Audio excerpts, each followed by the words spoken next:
안녕하세요. 오늘은 1장에서 5번째 챕터 천의 얼굴을 가진 아토피라는 주제로 이야기를 나눠보려고 하는데요. 어릴 때부터 나타나는 증상들, 아토피 증상은 굉장히 다양한 증상이 있거든요. 그래서 어떤 증상을 딱 하나 꼬집어서 이거 아토피예요 이렇게 할 수가 없고, 생각보다 굉장히 다양한 모습의 형태로 증상이 나타납니다. 그리고 또 나이대별로 성장하면서 주로 나타나는 부위들이 있거든요. 그런 것들 안내를 해드리고, 화폐상 습진에 대해서 간단하게 좀 안내를 드리려고 합니다. 이제 책에 보시면은 땅 밟으면 낫는다 그러면서 돌이 되면서 면역력이 성장을 하면서 많이 피부가 호전이 되고 또 없어지는 경우들이 있었었는데요. 또 환경과 먹거리가 변화를 하면서 이제는 없어지지 않고 쭉 아토피로 진행이 되는 경우들이 확률이 더 많아졌고, 초반전에 어떻게 관리하느냐에 따라서 성인 아토피로 가지 않고 없어질 수 있도록 할 수 있으니까 강의를 들으시면서 책을 보시고 관리를 하시면 도움이 될 것 같습니다. 보통 생후 2달째 증상이 나타날 때는 거의 대부분 태열이라고 하고요. 태어나자마자 태열은 생기기도 하고 또 한두 달째 거의 태열이 나타나기도 해요. 물론 건강한 아이들은 태열이 전혀 생기지 않고 쭉 괜찮을 수도 있는데, 아토피가 없었어도 한 3개월 내까지는 태열이 나타나거든요. 이 태열을 잘 관리를 해주시면 없어질 수 있고 아토피로 가지 않을 수 있어요. 그래서 태열이 너무너무 심했다고 해서 막 나니까 병원 가서 바로 약을 쓸 게 아니라 일단은 원인을 좀 찾아보고 보습을 하면서 좀 지켜보시는 것이 중요해요. 그리고 저 같은 경우에는 100일 전에 나타나는 증상은 태열이고 100일이 넘어가서 증상이 나타나면은 아토피다라고 주로 말씀을 드리는데요. 어떻게 관리하느냐에 따라서 이게 아토피로 갈 수도 있고, 또 그러다가 정말로 아까 땅 밟으면 낫는 때처럼 돌되면서 없어질 수도 있으니까 잘 관리를 해주시면 좋을 것 같고요. 그렇게 해서 처음에 증상이 나타날 때 병원을 가게 되면 진단명은 또 굉장히 다양해요. 진단명이 100일 전에는 태열이라고도 하고, 신생아 여드름 이렇게 뾰루지처럼 볼록볼록 올라오잖아요. 신생아 여드름이라고도 하고, 또 땀띠라고도 하고, 지루성 피부, 두피에 지루성 피부염이 나타나는데 진물이 막 이렇게 머리에 소똥처럼 덮였다고 해서 이렇게 소똥딱지라고 하는 경우도 있는데, 그렇게 누렇게 진물딱지가 덮여 있어서 그것을 심하다고 생각을 하고 또 약을 써버리는 경우가 있거든요. 근데 그 지루성 피부염은 비누로 살살살살 목욕하면서 천천히 시간을 두고 목욕을 시키다 보면 서서히 벗겨지면서 없어지니까 너무 걱정하지 않으셔도 되세요. 그리고 뭐 접촉성 피부염이라고 하기도 하고, 습진이라고 하기도 하고, 화폐성 습진이라고 하기도 하고, 건선이라고 하기도 하고, 또 농가진이라고 하기도 하고, 어떤 경우에는 무좀, 한포진 뭐 이렇게 여러 가지 진단을 하게 되는데요. 일단은 그런 진단을 받았다가 없어지지 않으면 아토피라고 결국은 진단을 받게 되는 경우들이 있습니다. 그래서 아토피의 증상, 그러니까 알레르기가 있을 때 증상이 진행되는 과정들을 나이대별로 한번 알아보도록 하겠습니다. 나이대별로 알아보면 이제 태어나서 3개월 전에 태열이 있다가 없어지게 되고요. 그 다음에 3개월대 이후에 아토피가 시작이 됩니다. 그리고 4, 5, 6개월 때 아토피가 심해지는 계열이에요. 왜냐하면 모유나 분유를 할 때 아토피가 이제 없다가 4, 5, 6개월 때 심해지기도 하고, 아예 쭉 태열부터 100일 지나면서 없어지지 않고 쭉 계속 가는 경우도 있고, 그 다음에 태열로 나타났다가 중간에 100일쯤 되면서 없어졌다가 4, 5, 6개월 때 본격적으로 나타나는 경우도 있고, 굉장히 다양한데, 이때 4, 5, 6개월 때 심해지는 원인은 거의 엄마로부터 받은 기본 면역력이 떨어지기도 하고, 또 이유식을 시작하는 시기다 보니까 이유식은 아무래도 분유나 모유 한 가지만 먹는 것보다는 가지수가 많아지잖아요. 그래서 그 가지수들이 많아지면서 반응이 나타나면서 심해지는 시기가 되기도 하고요. 그렇게 이제 6개월 때 피크를 찍고 6, 7, 8, 9, 10이 있다가 돌점에서 1차 호전되는 시기, 1차로 호전되는 시기가 돌이고요. 돌 지나고 두 번째로 호전되는 시기가 36개월 전후, 두 돌에서 세 돌 사이에 두 번째로 호전이 되고, 그 다음에 초등학교 들어갈 때 호전이 되고, 그 다음에 사춘기 때 호전이 되고, 그 다음에 성인이 되면서 호전이 돼요. 이렇게 하나, 둘, 셋, 넷, 5개 단계를 거치면서 요때 많이 호전되는 시기인데, 요때가 안 되면 그 다음을 노려야 하고, 그 다음 안 되면 그 다음 때를 노려야 하고, 이렇게 점점 성장을 하면서 면역력이 튼튼해지고 내가 정상의 기능으로 돌아가게 되면서 호전이 되는 시기인데, 대체적으로 자연적인 관리로 잘 하다 보면 36개월 전후 되면서 많이 없어지게 되는 경우들이 많습니다. 그러니까 희망을 가지고 관리를 하셔도 되고요. 36개월 전에 없어지려면 최대한 자연치유법으로 관리를 해주시는 게, 크면서 없어졌어요 하는 증상이 반드시 겪게 되거든요. 음식 반응이 주로 감소하는 시기가 2돌에서 3돌 전후로 해서 음식 반응이 없어져요. 음식 반응이 없어지는 대신 환경의 반응이 심해져요. 진먼지 찐득이라던가 비염이라던가 천식, 이런 게 36개월을 기점으로 음식 반응은 많이 없어지지만 음식 반응이 아닌 환경의 반응이 이제 예민하게 되면서 비염, 천식, 또 기관지염, 알레르기성 결막염, 이런 현상들이 나타나게 되는 시기가 16개월 전후이고요. 그렇게 어릴 때는 피부가 문제가 있다가 크면서 비염이 생기는 경우가 전형적인 코스를 밟는 거예요. 그리고 쭉 이제 계속 심하면 비염이 지속되는, 아니면 이제 어릴 때 알러지 기질은 있지만 피부나 비염이 괜찮다가 커서 환경과 여러 가지 문제로 인해서 비염이 생기는 경우가 있어요. 커서 성인이 돼서 비염이 생기는 경우는 이 사람은 알러지를 내재하고 있다는 뜻이에요.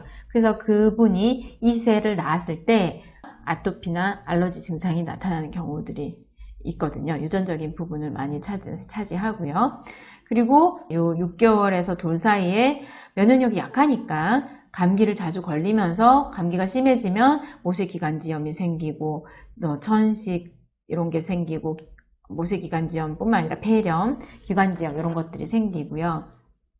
이 기관지염이 반복하면서 이제 천식으로 가고, 천식이 심해지는 시기가 크면서 점점 진행이 되거든요. 그것도 그러다가 이제 8살 전후가 되면서 비염도 잘 관리를 했을 때는 비염도 천식도 많이 호전되는 시기.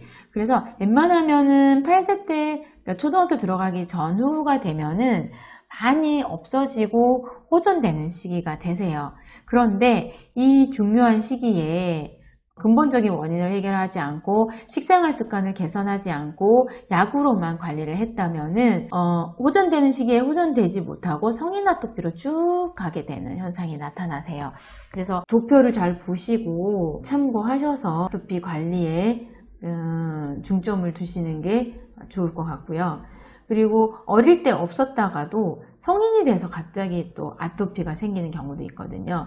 그분은 유전적인 부분으로 내재하고 있었던 경우도 있지만 후천적으로 환경과 먹거리에 의해서 나타나는 경우도 많이 있어요.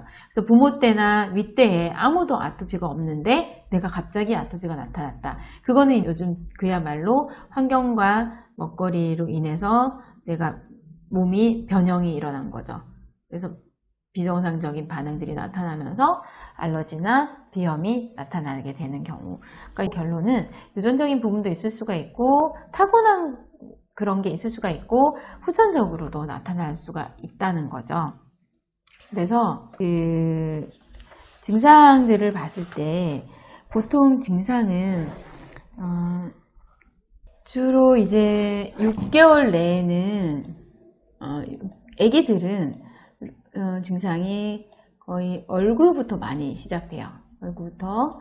그리고 또 돌이 되면서 이게 목이나 몸으로 내려가요. 그리고 그 다음에 팔, 다리 접히는 부분으로 진행을 하게 되고요.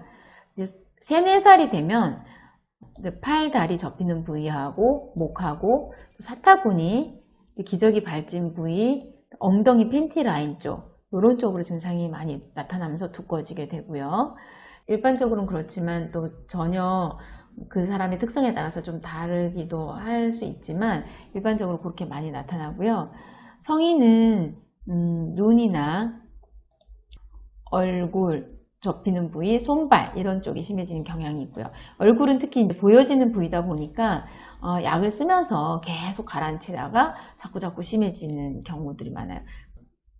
약 관리를 하면서 자연 치유를 나중에 하게 됐을 때 보면은 얼굴을 약을 많이 써가지고 정말 이렇게 코끼리처럼 팅팅 부어서 굉장히 심해지는 증상들이 나타나는 경우들이 많이 있거든요.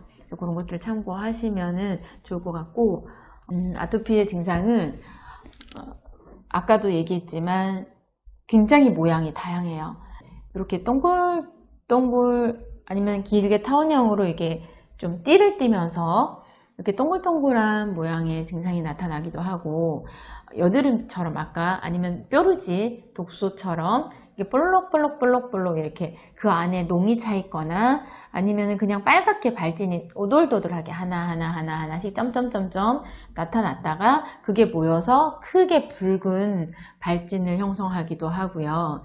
그 다음에 처음에는 두드러기처럼 나타나기도 해요. 막 가렵기 시작하면서 두드러기로 시작을 해서 아토피로 발전이 되는 경우도 있고, 아예 심한 경우에는 붉은 발진이 점점 커지면서 이렇게 진물이 나게 되는 경우도 있고요. 또 어떤 케이스는 두꺼워만져요. 이렇게 이제 조그맣게 예를 들어서 손가락 한 마디만큼 조그맣게 두꺼운 부위가 가렵지도 않으면서 증상이 나타나기도 하고, 그 가렵지 않은 게 여러 군데 자꾸 퍼지기 시작하는 증상도 있고, 굉장히 가렵게 증상이 나타나는 경우도 있어요.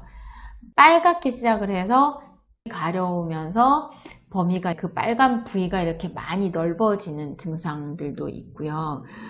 깊이 상처가 패여가지고 표피, 그러니까 각질층이 하나도 없이 깊은 상처로 아토피가 이게 정상의 피부가 아닌 두꺼워지는 피부로 가는 경우도 있고, 이게 사진을 보여드리면 좋겠는데 말로 표현하려니까 일단 좀 어렵긴 한데, 증상 딱 하나를 가지고 아토피라고 진단을 내리지는 않고요. 아토피라고 진단을 내릴 수 있는 가장 쉬운 방법 하나가 또 굉장히 쉽습니다. 보습을 열심히 하는데 없어지지 않아요. 몇 달을 계속 끌어요. 그러면 일단은 아토피로 또는 건선이나 아토피로 추측을 해 보셔야 합니다. 그냥 지나가는 피부 질환이나 습진이나 특정 전염성 피부 질환 있잖아요. 그런 것들은 시간이 지나면 없어지거든요. 끈질기게 없어지지 않는다. 일단 그러면 좀 아토피를 의심해 봐야 돼요. 그 모양이 어떤 것이건 간에 끈질기게 없어지지 않으면 아토피다. 그리고 아토피가 진단명은 중요하지 않아요. 없어지지 않는 게 중요하고, 약을 바르면 가라앉는데 안 바르면 또 올라오고, 그것 또한 같은 일종이다라고 생각을 하시고 관리를 하시면 도움이 될 것 같습니다. 다음 사례는 쓰신 글을 보시면 아토피로 루이보스 차로 또 식수를 바꾸고 염소 제거기, 윤화나 피지오겔 크린, 세타필, 허벌라이프 알로에 소딩젤, 여러가지 보습제, 목초액 등을 사용해 봤다고 하셨어요. 그리고 저희한테 상담하러 왔을 당시에는 정말 해본 거 안 해본 거 없이 엄청나게 많은 방법들을 해보시고 너무나 심한 상태에서 오셨던 것 같아요. 더 읽어보시면 사실 이제 마지막이라는 희망을 가지고 오는 것 같습니다.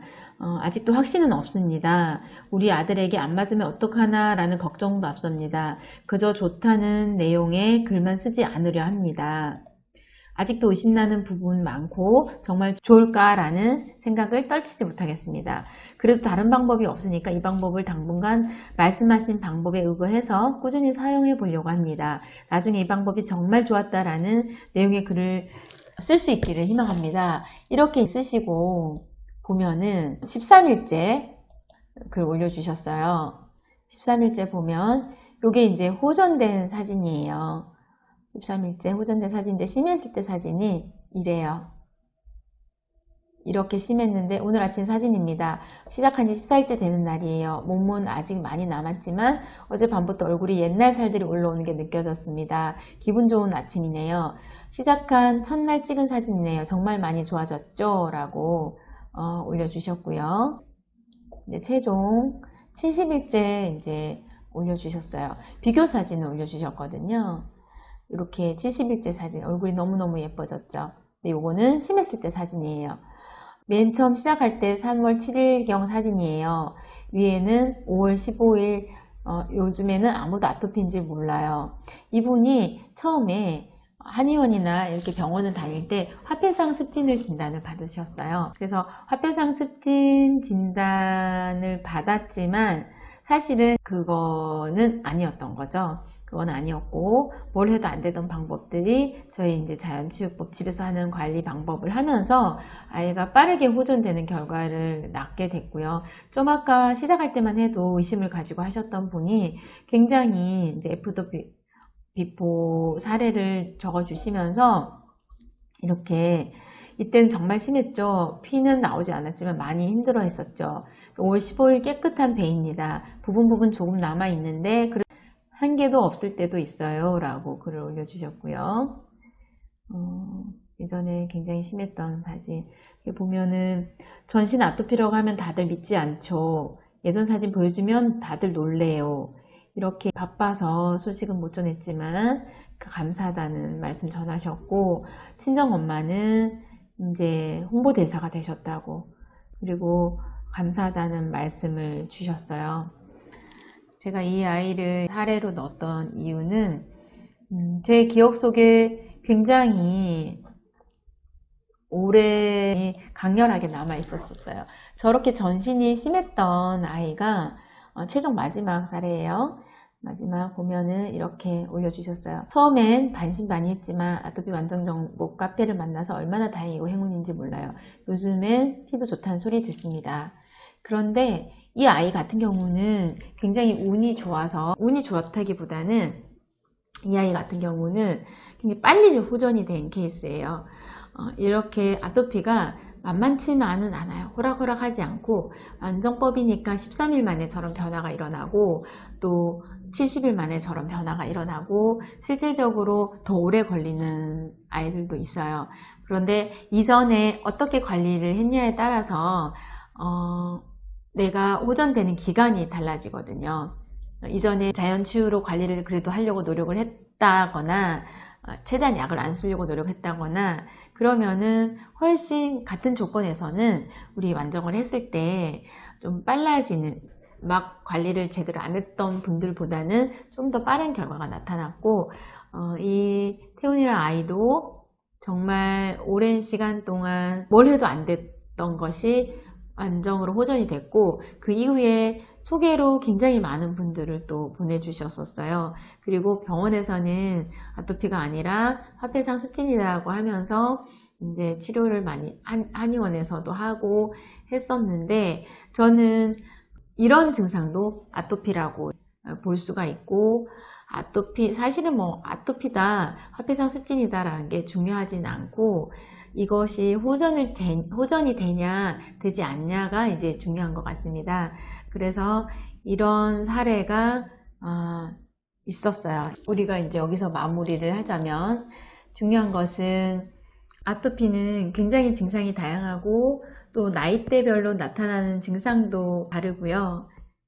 그렇지만 어떻게 관리하느냐가 관건이고 중요합니다. 그리고 진단명이 또 중요한 건 아니고요. 그래서 책에서 보시면 생활 환경과 식습관을 근본적으로 바꾸지 않는 한 아토피는 사라지지 않거든요. 일단 식생활 습관이 기본적으로 바뀌어야 하고 또 과거에 내가 어떻게 관리했느냐가 관건이기 때문에 앞으로는 집에서 관리하는 식생활 습관에 대해서 또 이어서 이야기를 해보도록 하겠습니다. 감사합니다.